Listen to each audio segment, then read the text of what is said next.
Welcome to the Rim Break Rodeo. We hope this video helps. You start by confirming two essentials: a measurable objective and a realistic budget.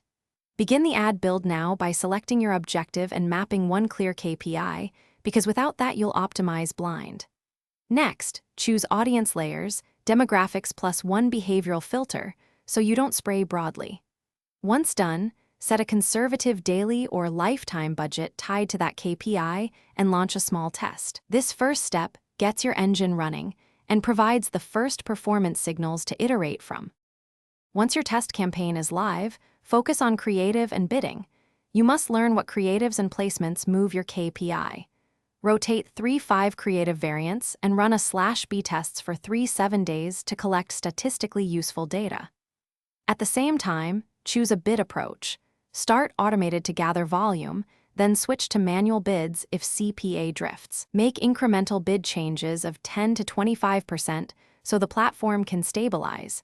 This prevents abrupt delivery swings and lets you understand to finish, scale the elements that reliably hit your KPI while protecting performance. Increase budgets gradually, 10 to 30% every 2 to 3 days, or duplicate winning ad sets to preserve learning phases. Monitor frequency, CTR, and CPA.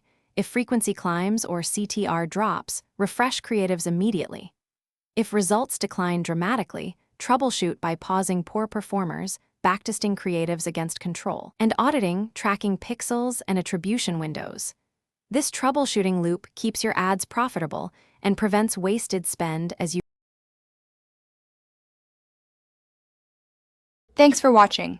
Consider subscribing if we helped you.